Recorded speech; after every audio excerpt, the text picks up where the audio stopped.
दिगंबर राठोड बीड माजलगाव आलेले आहेत. दिगंबर राठोड BS4च्या बॅनर खाली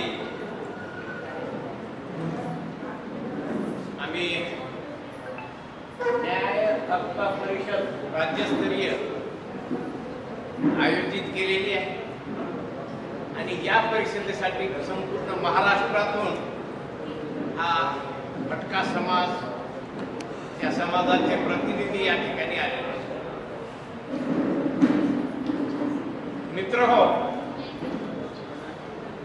आज आम्ही या बॅनरच्याच खाली पेजवर छत्रपती शिवाजी महाराज, महात्मा फुले, डॉक्टर बाबासाहेब आंबेडकर, दौलतराव भोसले यांचे फोटो या ठिकाणी लावले आणि या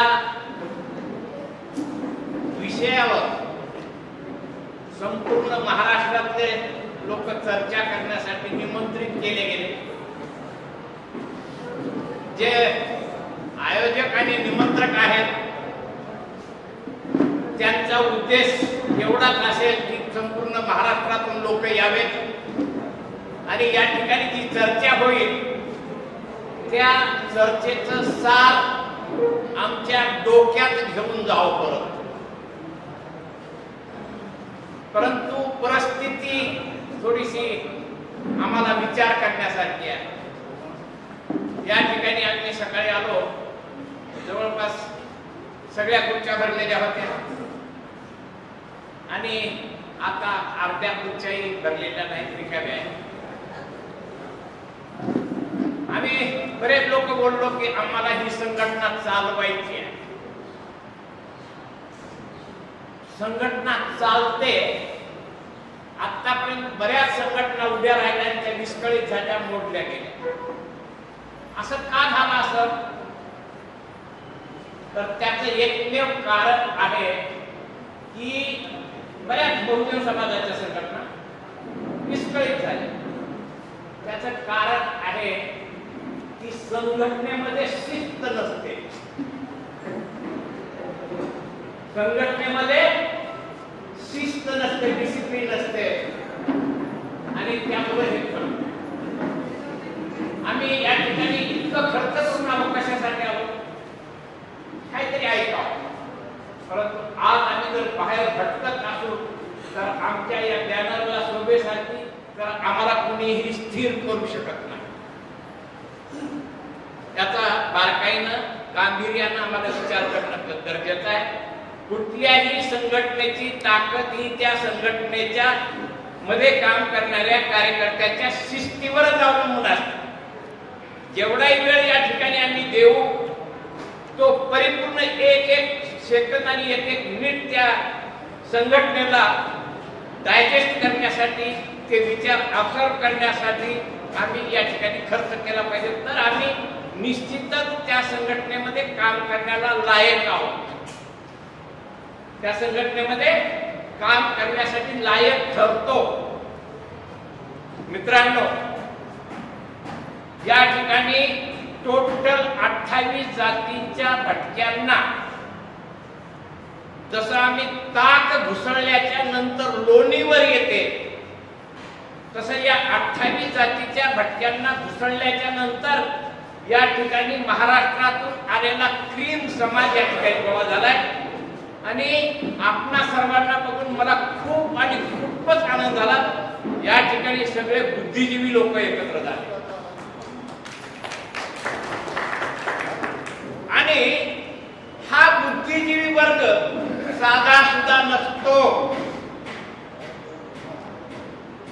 हा बुद्धिजीवी वर्ग साधा नाही. या बुद्धिजीवी वर्गानं जर ठरवलं या भटक्या समाजाचं उद्धार करायचे, त्यांची प्रगती करायची, त्यांना चांगले दिवस दाखवायचे, असं जर ठरवलं तर निश्चितच या समाजाला ते चांगले दिवस दाखवू शकतात. दुसरा कुठलाही घटक या समाजाचा उद्धार करू शकत नाही. ना राजकीय पुढारी या समाजाचा उद्धार करू शकत नाही, ना दुसऱ्या कुठल्याही संघटना याचा उद्धार करू शकत नाही. जर ती संघटना इंटेलेक्च्युअल लोकांची असेल, तो समाज, तो वर्ग इंटेलेक्च्युअल वर्ग जर समाजाचा बारकाईने विचार करत असेल तर तो निश्चितच समाजाला चांगली दिशा देऊ शकतो. आणि जर या समाजानं समाजाकडे कानाडोळा केला तर त्या समाजाची अधोगती ही निश्चित ठरलेली असते. आणि म्हणून मी काही शब्द, तुमचा वेळ थोडासा जास्त घेतला तर हे मी काही मुद्दे सांगणार आहे. तुम्हाला आज भाषण नाही देणार, फक्त काही मुद्द्यावर तुम्ही इथून गेल्याच्या नंतर सिरियसली विचार करा एवढं सांगणार. Thinking skill is the life skill. विचार आम्ही जर करू शकलो, आता या ठिकाणी प्राध्यापक वगैरे बरीच मंडळी आहे, कोणी PhD असतील, ते संशोधन करतात, विचार करून संशोधन करतात, काहीतरी निष्कर्ष बाहेर काढतात. तसं आज या ठिकाणी तुम्ही बसलेले सगळेच बुद्धिजीवी वर्ग संशोधक आहात असं विचार करा आणि तुमच्या समोर काही प्रश्न ठेवा. आता कोणीतरी वक्त्यानं सांगितलं की पहिलं विचार करायचं मी कोण आहे. कोणीतरी म्हणलं मी कोण आहे याचा विचार करा, त्याच्याही थोडस पाठीमागं जा. कारण आज तुम्हाला नवीन काहीतरी क्रिएशन निर्माण करायचं या DS4च्या माध्यमातून क्रिएशन करायचं नवीन, तर त्याचा पुरेपूर अभ्यास करणं गरजेचं आहे. मी कोण आहे एवढंच विचार करू नका, तर माझं मुळासकट शोधा. आम्ही भटक्या जमातीचे 28 जातीचे लोक आहोत ना, एवढ्या पुढचा जरी विचार केला तरी आमचं मूळ काय आहे ते शोधलं पाहिजे की नाही. आज आम्हाला माझं नाव माहित असतं, माझ्या बापाचं नाव माहित असतं, माझ्या जास्तीत जास्त आजोबाचं माहित असतं, त्याच्या अगोदरच्या आत्मजोबाचं नाव माहित असतं, परंतु आम्ही तिथूनच आमचा इतिहास आहे का. ज्यांना पाठीमागचा इतिहास माहित नाही याचा इतिहास घडवू शकत नाही. आणि म्हणून आमचा पाठीमागचा मूळ इतिहास काय आहे, सगळे आपण बुद्धिजीवी आहात, सगळ्यांची ती जिम्मेदारी आहे की आमचा मूळ इतिहास काय आहे ते शोधणं. आणि आम्हाला बाकीचं आमच्याकडं आमचा इतिहास तर उपलब्ध नाही ना, परंतु जेव्हापासून भारताचा इतिहास उपलब्ध आहे तेव्हापासून शोध घ्या. भारताचा इतिहास केव्हापासून उपलब्ध आहे, सिंधू घाटीच्या सभ्यतेपासून. मग त्यावेळेसचं कल्चर कसं होतं, आम्ही कुठं होतो त्या ह्याच्यामध्ये, याचा शोध घ्या. त्याच्यानंतर कसं घडत गेलं. आता या ठिकाणी कोणीतरी म्हणलं की आम्ही या देशाची शासनकर्ती जमात होतो, ह्याच्यात काही तथ्य आहे का, होतो का, होतो की न होतो याच्यावर विचार करणं गरजेचं आहे. ज्यावेळेस सिंधू घाटीची सभ्यता होती त्यावेळेस तीच खुर्ची जर तुम्ही मागू लागलात, तुम्ही देईल का, विचार करा, देऊ शकत. म्हणून ही पहिल्यांदा तुम्ही डॉक्टर मेडिकलचे आहेत की प्राध्यापक आहेत, प्राध्यापक आहेत या ठिकाणी. डॉक्टर आहे कोणी, डॉक्टर मेडिकलचा जो असेल तो काय करतो, पहिल्यांदा पेशंट जर गेला तर रोगाचा निदान करतोय. कसं करतो, मला माझ्या हातावर जखम झाली, डायरेक्ट मलमपट्टी करून ती जखम दुरुस्त होईलच का, परमनंट होणार नाही किंवा ती वेगळी असू शकते. म्हणून डॉक्टर काय करतात, पहिल्यांदा त्या ठिकाणचं पीस घेतात, त्याला स्लाइडवर टाकतात, त्याला स्टेनिंग करतात, मायक्रोस्कोप मध्ये बघतात, ह्याच्यावर जे इन्फेक्शन झालेलं कुठल्या व्हायरस आहे, कुठल्या जंतूचा आहे याचं निदान करतात ना. मलेरिया झाला तर त्याच्यामध्ये ते पॅरासाइट निघतात आणि ते मलेरियाच्या पॅरासाइट निघाले तर क्लोरोक्विन दिल्याबरोबर ते चांगलं होतं. मग रोगाचं निदान झालं तर त्याच्यावर इलाज करता येतो. ब्लाइंडली आजार म्हशीला असतं, आम्ही जर इंजेक्शन पकालीला देत बसलो तर आमची बिमारी दुरुस्त होणार आहे का? म्हणून पहिल्यांदा तुम्हाला रिक्वेस्ट करतो की आमच्या रोगाचं मूळ काय आहे हे अगोदर शोधा. आमच्या रोगाचं मूळ काय आहे? आमच्या रोगाचं मूळ आहे आम्हाला ह्या 28 जातीमध्ये वेगवेगळं टाकलं. आम्ही जन्माला ब्रह्मदेवाने आम्हाला घातलं, जात लिहून पाठवली का? मग ही जात आम्हाला चिटकली कशी ह्याचा तर विचार करा. What is caste? Who created the caste? What is purpose of creating caste? How can destroy the caste? Who will destroy the caste? याच्यावर आम्हाला बारकाईने विचार करावा.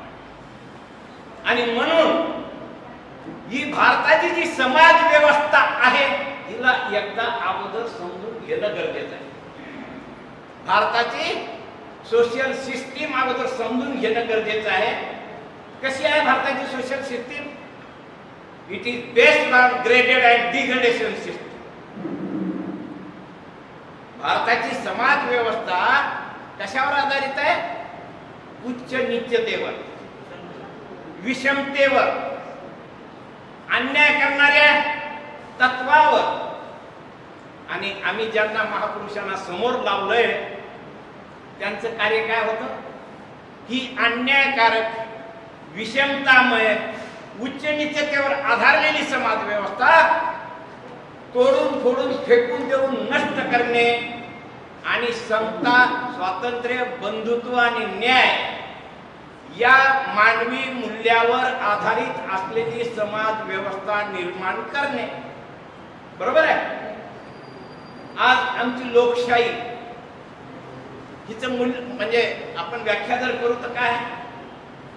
समता, स्वातंत्र्य, बंधुत्व आणि न्याय या मानवी मूल्यावर आधारित लोकशाही निर्मित साधनांचा वापर करून बहुजन हिताय, बहुजन सुखाय, शोषण मुक्त समाजाची निर्मिती करणे. मग आज शोषित शब्द का आला आमच्याकडं? आम्ही न्यायासाठी, हक्कासाठी का आज या ठिकाणी मरमर करतो? याचा जर आम्ही विचार, दुःखाचा मुळाचा विचार जर नाही केला तर आम्ही आमची चळवळ, आमची संघटना यशस्वीपणे चालवू शकत नाही. आणि म्हणून आम्ही बुद्धिजीवी. मग आम्ही खरंच बुद्धिजीवी आहोत का? आम्ही विचार करतो का? विचार करतो का? आम्ही आमच्या संसाराचा विचार करतो. मुलाला काय शिकवायचं, ह्याला काय शिकवायचं, त्याला काय घरात काही कमी पडलं, कपडे ते ह्याच्यावर विचार करतो. परंतु समाजाची समस्या काय आहे ह्याच्यावर विचार करतो का? करत नाही. म्हणून ही समाजाची अधोगती झालेली आहे. डॉक्टर बाबासाहेब आंबेडकरांना आमच्या सगळ्याच नुसत्या शेड्यूल कास्टच्या महाराजच्या समाजासाठी नाही व्यवस्था केली, तुमच्या आमच्यासाठी केली. शिक्षणाला आम्हाला स्कॉलरशिप मिळाली म्हणून आम्ही शिकू शकलो. नोकरीमध्ये जातीच्या नावानं रिझर्वेशन मिळालं आणि म्हणून आज आम्ही ह्या सुटाबुटात सगळ्या चांगल्या कंडिशन मध्ये आहोत. बाबासाहेबांचं काय अपेक्षा होती की मी हे झाड लावलंय, ह्या झाडाला येणारी जी फळं आहेत समाज खाईल. आम्ही ज्या पालावरून आलो ही भटक्याची संघटना का निर्माण करण्याची याच्या पाठीमाग जोशी सरांचा एवढा साधा उद्देश नाही. सगळ्या समाजाच्या संघटना आहेत. ओबीसीची संघटना आहे, एसटीची संघटना आहे, एससीची आहे, विमुक्त भटक्यामध्ये विमुक्त जातीची बी आहे, कारण त्या ठिकाणी स्थिर झालेले लोक आहेत. विमुक्त जाती अ मध्ये ज्या 14 जाती आहेत ते लोक स्थिर झालेले आहेत. परंतु एकमेव हा भटका समाज ज्यांच्या 28 जाती ज्या आहेत त्या आजही पालापालानं फिरत आहेत, बरोबर आहे. आणि अशा सगळ्यात जास्त मागासवर्गीय ओबीसी आहेत ना, अदर बॅकवर्ड क्लास म्हणजे मागास म्हणतो त्यांना, तसं एससीबी आहे, एसटीबी आहे, सगळे आहेत. अनुसूचित जमातीमध्ये हे आपलं काय म्हणतात त्याला विमुक्त जाती अबी आहे. परंतु सगळ्यात hard core of backwardness, hard core of backwardness हा भटका समाज आहे. आणि म्हणून या भटक्या समाजाला इतरांच्या बरोबर जर आणायचं असेल तर या भटक्या समाजासाठी स्पेशल इफोर्ट्स करावे लागतील, स्पेशल इफोर्ट्स करावे लागतील. मी बंजारा समाजाचा आहे, मी तुमच्याकडे आलो एक नागपंथी किंवा माणसाच्या तर तो नागपंथी माणूस मला समजून घेणार नाही. उदाहरण सांगतो, एक वेळेस काय झालं, डॉक्टर बाबासाहेब आंबेडकर फॉरेनला शिकायला होते. महात्मा गांधींनी हरिजन सेवा अमकं ढमकं ह्याच्यासाठी खूप सेवा केली. परंतु जेव्हा बाबासाहेब परत आले फॉरेनवरून वर्ध्याला, त्यावेळेस सगळं शेड्यूल कास्ट समाज त्यांच्या स्वागतासाठी उभं राहिला, जमा झाला. महात्मा गांधी म्हणले बाबासाहेबांना, त्यांनी भेटले आणि महात्मा गांधी विचारलं, बाबासाहेब मी आयुष्यभर इकडं शेड्यूल कास्टच्या हरिजन समाजासाठी काम करतोय, माझ्यासाठी एवढे लोक गोळा होत नाहीत, परंतु तुम्ही काहीच केलेलं नाही की आपण तिथे शिक्षण घेऊन आता शिकाला तरी लोक तुमच्या स्वागतासाठी का एवढे लोक जमा होतात. तेव्हा बाबासाहेबांनी काय उत्तर द्यावं, mister Gandhi, you may be a good nurse, I may be a bad mother, but after all I am a mother. म्हणून ज्या जातीचा उद्धार करायचा असेल त्या जातीच्या बुद्धिजीवी लोकांनी समोर येणं गरजेचं आहे, कारण त्या जातीतल्या माणसाचीच भाषा त्याला कळत. दुसरी गोष्ट आहे, कुणी समोर यायला पाहिजे, ज्या जातीतल्या उच्च विद्याभ्यासित जे शिकलेले लोक आहेत त्यांनी पुढे यायला पाहिजे. काय होतंय, आज आमचे डॉक्टर साहेब ज्या जातीचे असतील ते तुम्हाला माहिती नाही, त्या समाजामध्ये जर गेले आणि त्यांनी जर बैठक घेतली तर त्या जातीचे लोक आपला मोठा साहेब आला, मोठा साहेब आला म्हणून जमा होतात, बरोबर आहे. जातीतलं कोणी बी आलं तर तात्पुरतं जातील, पण प्रेमाने जाणार नाही. एकदा काय झालं, वेळ असतो सांगतो उदाहरण, डॉक्टर बाबासाहेब आंबेडकर मजूर मंत्री होते आणि त्यावेळेस पहिल्यांदा एक शेड्यूल कास्ट मधून IAS अधिकारी झाला, कलेक्टर झाला आणि दिल्लीच्या जुगी झोपडीच्या एरियामधून झाला. विशेष जुगी झोपडीमधून शिकून सवरून, जसं आम्ही पालामधून आज अधिकारी झालोत ना तसा तोही झाला. आणि कलेक्टर झाल्यावर त्याला वाटलं की आपण बाबासाहेबांची भेट घ्यावी आणि बाबासाहेब काही फंड वगैरे मागतील ते द्यावं या विचारानं गेला. आणि बाबासाहेबांना विचारलं, बाबासाहेब तुमच्या या सवलतीमुळं मी IAS अधिकारी झालो, मी तुम्हाला काय देऊ.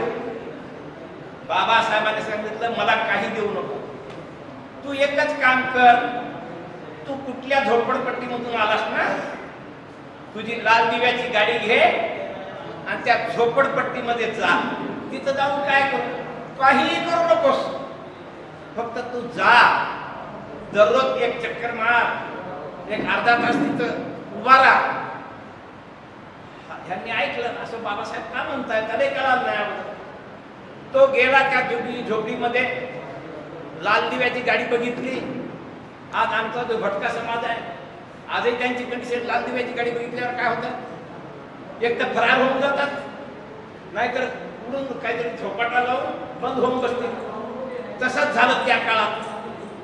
ती लाल दिव्याची गाडी घेऊन ते कलेक्टर गेले आणि सगळे लोकांनी आपल्या झोपड्या असायच्या त्याचा झोपाटा कवाड कुठली ते लावून आपण तो कलेक्टर गेला त्या चौकामध्ये, थांबला थांबला थांबला, कुणीच काही आलं नाही जवळ. गेला परत, पुन्हा बाबासाहेब सांगितलं, मी तिथं गेलो होतो पण कुणी माझ्याजवळ आलं नाही. आणखी जा. दुसऱ्यांदा गेला तसं, तिसऱ्यांदा गेला तसं. चौथ्या दिवशी गेला त्यावेळेस थोडं ते झोपाटा बाजूला करून लोक बघू लागले. आणखी पाचव्या दिवशी गेल्यानंतर आणखी बघू लागली, जवळ येऊ लागली, बाहेर निघून उभं राहू लागले. नंतर आणखी पाचव्या सहाव्या दिवशी गेल्यावर मग हे जरा धाडस आलं नाही ना. मग त्यांनी सांगितलं, अरे बाबा हो, या मी तुमच्या जातीचा आहे. मग हळूहळू लोक जाऊ लागले. नुसतं जाऊच लागले नाही तर या साहेबांनी माझ्या घरी यावं म्हणून स्वच्छता करायला सुरुवात केली. आपल्या ज्या घाम झोपड्या वगैरे होत्या बसायला चांगलं हे करू लागले. आणि अशा तऱ्हेनं त्या कलेक्टरला त्यांनी बसून घेतलं. मग ते जे बोलतात ते ऐकू लागले. आणि नंतर त्यांनी सांगितलं, हे मी कशामुळे झालो. आता गीत तुकले मामा त्यांनी त्या ह्याच्यावर वाचवलं.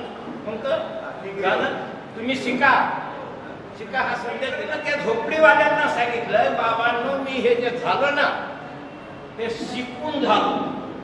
ते कलेक्टर जे झालं विनाकारण नाही, तर शिक्षण ही वाघिणीचं दूध आहे. जो ते पेईल तो गुरगुरल्याशिवाय राहणार नाही. हे लोकांना पटवू लागलं. मग ते झोपडपट्टीतले लोक हळूहळू आपल्या मुलांना शाळेत पाठवू लागले. हळूहळू हळूहळू प्रगती होत गेली.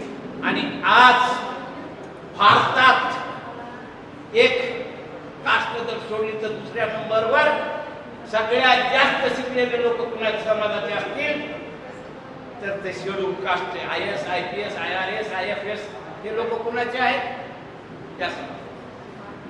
हे का झालं. त्या कलेक्टरचं इमिटेशन केलं त्या लोकांनी. इमिटेशन, अनुकरण. वरच्याचं बघून खालचा माणूस अनुकरण करतो. अधिकाऱ्याचं ऐकतात माणसं आमच्या गावात गेल्यावर. आणि म्हणून आमच्या अधिकारी वर्गाचं, शिक्षक असतील, डॉक्टर असतील, इंजिनियर असतील, प्राध्यापक असतील, यांचं खालचे लोक अनुकरण करतात. आणि हीच बाबासाहेबांची अपेक्षा होती. आणि म्हणून बाबासाहेबांनी आम्हासाठी सगळं रिझर्वेशन दिलं. हे अधिकारी आपल्या समाजाचा काहीतरी उद्धार करतील. प्रत्येक जातीतल्या लोकांच्या साहेब लोकांकडून ही अपेक्षा होती. बाबासाहेबांची जशी होती तशीच आमच्या भटक्या समाजाची ही अपेक्षा अशीच आहे. हे शिकले सवरलेले लोक आमचा उद्धार करतील. परंतु 18 मार्च 1956 ला बाबासाहेबांना पश्चाताप झाला. काय पश्चाताप झाला. हे शिकले सवरलेले लोक, त्यांना चांगला पगार मिळू लागला, मस्त घर माड्या बांधू लागले, गाड्या घेऊ लागले, घरी साड्या चांगल्या चांगल्या घेऊ लागले, ह्याच्यात मजबूत झाले. आणि म्हणून बाबासाहेबांनी 18 मार्च 1956 ला आग्र्यामध्ये भाषण करत असताना खंत व्यक्त केली कि मुझे इन पढ़े लिखे लोगों ने बहुत धोखा दिया. मुझे इन पढ़े लिखे लोगों ने बहुत धोखा दिया है. मैं सोचता था कि ये पढ़ लिख कर अपने समाज के लिए कुछ तो भी करेंगे. मैं सोचता था कि ये पढ़ लिख कर अपने समाज के लिए कुछ तो भी करेंगे, मगर आज मैं देखता हूं मेरे इर्द गिर्द कलरकों की भीड़ लगी हुई है जो अपना पेट पलने में मशगूल है. आम्ही आमच्या घरच्यांची मुलाबाळाचं पोट भरण्यातच मशगूल आहोत ना. मग आम्ही बाबासाहेबाला कोणीतरी म्हणलं डोक्यावर घेऊ नका, डोक्यात घ्या का म्हणलं कोणीतरी. बरोबर आहे. डोक्यात घ्यायचं म्हणजे काय बघा, गोष्टी लई महत्वाच्या. बाबासाहेबांनी आम्ही सांगतो या ठिकाणी सांगितलं बऱ्याच लोकांनी, शिका, संघटित व्हा, संघर्ष करा म्हटले. बरोबर आहे. ताई ते शिका, संघटित व्हा, संघर्ष करा नाही असं नाहीये. शिका, संघर्ष करा आणि पुन्हा संघटित व्हा असं मूळ बाबासाहेबांचं 1923 ते वाक्य. आता शिका, शिका म्हणजे काय शिका याच्यावर कधी विचार केलाय. पोटपाणी धरण्याचं शिक्षण शिका की आणखी दुसरं शिक्षण शिका. बाबासाहेबांच्या एका वाक्याचा अर्थ जर आम्ही काढला, शिका, learn, thinking and teach thinking. विचार करायचं शिका. पोट भरायचं अधिकारी व्हायचं शिक्षण घेऊ नका. विचार करायचं शिक्षण शिका आणि विचार करायला लोकांना शिकवा.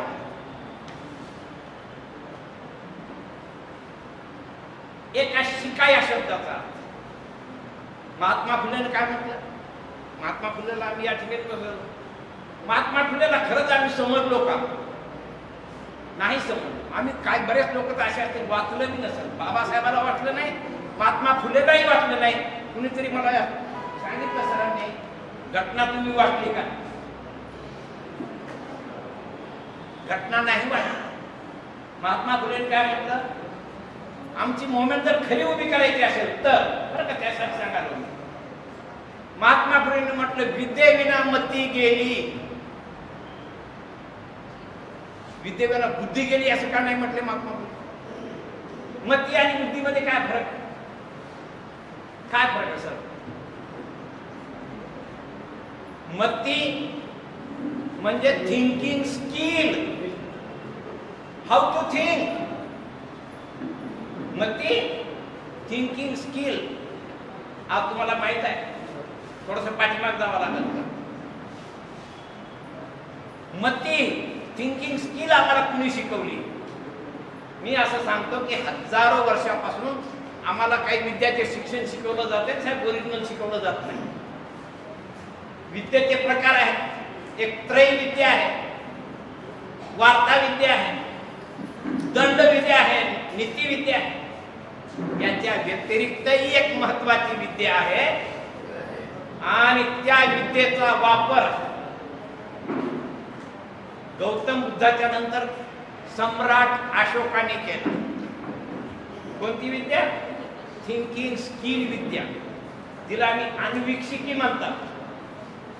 आणि या थिंकिंग स्किल विद्येचे सम्राट अशोकाच्या काळामध्ये विश्वविद्यापीठ निर्माण झाले. विश्वविद्यापीठ, नालंदा, तक्षशिला, विक्रमशिला वगैरे वगैरे. आणि हे कशासाठी निर्माण झाले? जी विद्या कुठंच शिकायला मिळत नव्हती ती या भारतामध्ये मिळत होती, म्हणून भारताच्या बाहेरचे लोक या ठिकाणासाठी यायचे. ज्याला आम्ही फॅकल्टी ऑफ थिंकिंग. आणि ती विद्या त्या काळामध्ये primary to post graduation free होती ती. आणि एकेका विश्वविद्यालयामध्ये 10,000 विद्यार्थी शिकायचे आणि ते फॉरेनला ते नॉलेज घेऊन गेले. या ठिकाणी विचार कसा करावा ही विद्या आजही आमच्या शाळेत शिकवली जात नाही, ना कॉलेजमध्ये शिकवली जात, ना विद्यापीठामध्ये शिकवली जात. आज IAS IPS जे लोक आहेत ना, त्यांना थोडेसे चाकर आहे, पूर्ण विद्या शिकवली जात नाही. आणि ती विद्या जर आम्हाला शिकवली गेली असती मॅडम तुमच्या शाळेमध्ये, तर आमच्या शाळेतला प्रत्येक विद्यार्थी चौकस निघाला असता, तर्क करणारा निघाला असता, विचार करणारा निघाला असता. आज तेच आमचं या ठिकाणी खतम करण्यात आलं. आणि म्हणून आज आमची ही जबाबदारी आहे की आम्ही विचार करणारे कसे बनू. हे विचार थिंकिंग स्किलवर साहेब 4-4, 5-5 दिवस आपण ट्रेनिंग कॅम्प करू शकतो. आम्हाला आज तुम्ही आम्ही आहेत, आम्हाला आमच्यावर जबाबदारी काय आहे? समाजाला जागृत करायची. जागृत कसं करायचं हे मलाच नाही समजलं तर मी समाजाला कसं समजावून सांगू शकतो का? म्हणून समझाने वाले को पहले समझना होगा, समझाने वाले को पहले समझना होगा और समझकर समझाना होगा. मला कळत नाही तर मी काय समाजाला सांगणार? आणि म्हणून जसं मॅडम तुमच्या शाळेमध्ये D.Ed ची ट्रेनिंग दिली जाते, का दिली जाते? शिक्षकांना ट्रेन का केलं जातं की त्यांनी विद्यार्थ्यांना तो सिलेबस शिकवावा. B.Ed ची ट्रेनिंग का दिली जाते? तर वरच्या वर्गातल्या पोरांना ट्रेनिंग चांगली दिली जाईल. M.Ed ची ट्रेनिंग का? एवढा अभ्यासक्रम का? शिकवता यावं, सांगता यावं, बरोबर आहे. आणि म्हणून जर आमच्या या लोकांना आमच्या समाजात उतरायचं असेल तर आमचा चौफेर अभ्यास असणं गरजेचं आहे. आडातच जर नसेल तर पौऱ्यात कुठून जाणार आहे. आणि म्हणून आम्हाला तुम्ही लोकांना ट्रेनिंग देणार आहात, परंतु तुमची अगोदर ट्रेनिंग होणं गरजेचं आहे. Training for trainers, training for. आम्हाला इतर संघटना चालतात तशी ही संघटना चालवायची, नाव छापून येण्यासाठी चालवायची का? जर ही संघटना बेसिकली मजबूत चालवावी असे वाटत असेल तर संघटना बांधण्याचे दोन प्रकार आहेत. एक पॅटर्नायझेशन सिस्टीम आणि एक मिशनरी मेथड. आज पॅटर्नायझेशन सिस्टीमच्या आयटक इंटक सारख्या जोशी सर सांगतात, आयटक इंटक पॅटर्नायझेशन सिस्टीम. कुणीतरी राजकीय पुढारी तिला बसवतो, नावाने चालवतो, त्याला त्या पुढाऱ्यालाही माहित नसते आयटक काय आणि इंटक काय. आणि त्यांच्या सहाऱ्यावर ह्या संघटना चालतात, त्यांच्या मदतीवर ह्या संघटना चालतात. आणि म्हणून आपण म्हणतो कि जो सहारा देता है वो इशारा भी करता है. जो सहारा देता है वो इशारा भी देता है. काल चर्चेमध्ये मला जोशी सरांनी सांगितलं की आम्हाला एक XYZ आमदार तो सगळंच खर्च म्हणत होता, मी हालचाही खर्च करतो, मी जेवणाचाही खर्च करतो, मी ह्याचाही खर्च करतो, त्याचाही खर्च, तुम्ही काही करू नका, तुमच्या शाल श्रीफळचा सुद्धा मी खर्च करतो. जो माणूस आमच्यासाठी असा खर्च करेल त्याच माणसाच्या मुलानं आमच्या एखाद्या मुलीवर रेप केला, त्याच्या विरोधात आमची संघटना मोर्चा काढू शकते का? तो म्हणेल ना, अरे तुमची संघटना माझ्या बळावर चालली ना. आणि म्हणून मित्रांनो, आम्हाला तसली आश्रयदाती संघटना चालवायची का असं एकदा विचार करा. आणि खरोखरच या भटक्या समाजाला स्वाभिमानी जर बनवायचं असेल तर त्यासाठी स्वाभिमानी चळवळ उभी करणं गरजेचं आहे की नाही? बरोबर आहे. सेल्फ रेस्पेक्ट मुवमेंट कशी उभी राहील तर ती मुवमेंट उभी करण्यासाठी स्वतःची साधनं लागतात. संघटना चालायला काही गोष्टी लागतात ना. कोणती साधनं लागतात? 3 साधनं महत्वाची आहेत. पहिली गोष्ट, इथं आपण बसलो, आज किती पैसा लागला ना, इथं आयोजकांना माहिती आहे पैसा लागला ना सर, हा पैसा. दुसरी गोष्ट आहे ब्रेन, संघटना चालवायला डोकं लागतं ना. आणि तिसरी गोष्ट लागते श्रम, कष्ट. आज आपण विचार करू, आमच्याकडे पैसा आहे का? आहे का आपल्याकडे पैसा? आपण इथं बसलेल्या लोकांकडे पैसा कमावतो का? आपण यार पैसे कमावतो.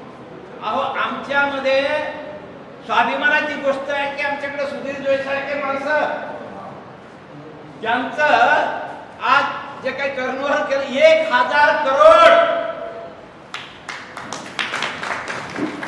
1000 करोडचं जो माणूस आहे तो आमच्यामध्ये आहे.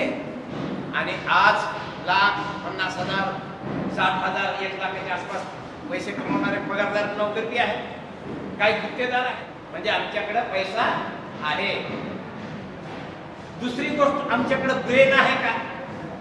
या भटक्या लोकांकडे ब्रेन आहे का? जर ब्रेन नसेल तर सर प्राध्यापकांनी PhD कसे झाले? ब्रेन जर नसेल, मॅडम HM कशा झाल्या? आहे ना ब्रेन. आमच्याकडं स्वतःचा पैसा आहे, ब्रेन आहे. आणि आमच्याकडं जर मनात असेल, इच्छा जर आपली प्रामाणिक असेल तर आम्ही वेळही काढू शकतो. वेळ कशासाठी? जाऊन ती खंड्या खोदण्यासाठी, ऊस तोडण्यासाठी किंवा बिल्डिंगवर काम करण्यासाठी नाही. या लोकांनी वेळ एवढ्यासाठीच काढायचा की आमच्या ड्युटीची वेळ 5, 6, 8 तास जी काय असेल ती, त्याच्यातून दररोजचा 1 किंवा 2 तास समाजासाठी द्यायचा. या सरांनी या सराकडे जायचं, त्यांना समजावून सांगायचं. हेच काम, ह्यालाच आपण कष्ट म्हणायचं. फक्त दुसऱ्यांचं प्रबोधन करणं. आणि या 3 गोष्टी जर आमच्या जवळ असतील तर आम्ही सेल्फ रेस्पेक्ट मुवमेंट चालवू शकतो. कुणाच्या दयेवर जोडून नाही, स्वतःच्या बळावर. अगर तमन्ना सही है तो रास्ता निकल आता है. अगर तमन्ना सही है तो रास्ता निकल आता है. अगर तमन्ना ही झूठी है तो आदमी बहाने तो हजार बना लेता है. आज आम्ही या ठिकाणी आलो न्याय हक्क परिषद समजून घेण्यासाठी.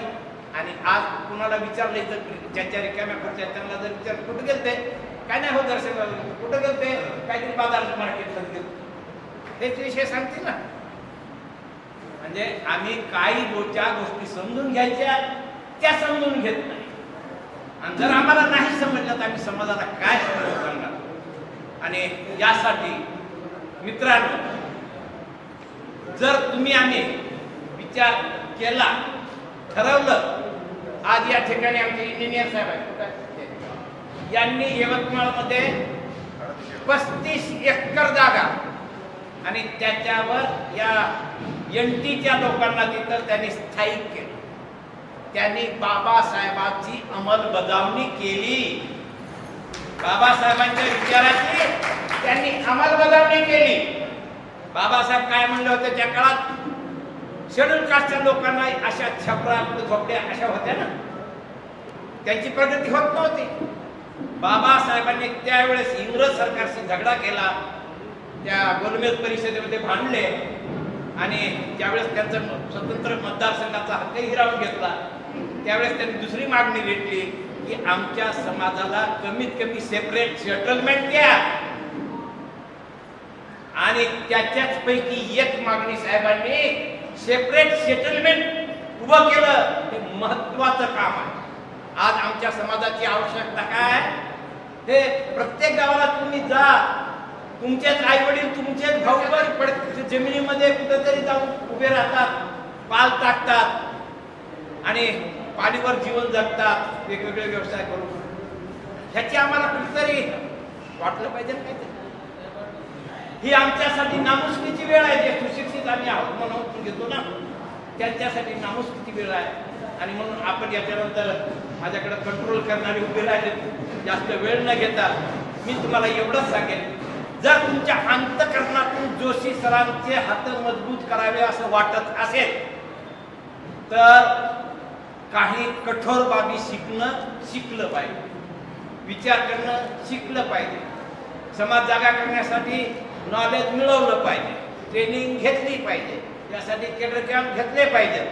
आणि विशेष सांगू, काल या ठिकाणी याच हॉलमध्ये आलो, आल्या आणि आल्यानंतर या ठिकाणी कार्यकर्ते आहेत, त्यांनी जोशी सरांना विचारलं तुमचं नाव काय राठोड, मग हे आपल्या भटक्यातले कुठे आहेत म्हणजे ते अनुसूचित जातीमधले, अनुसूचित जमात.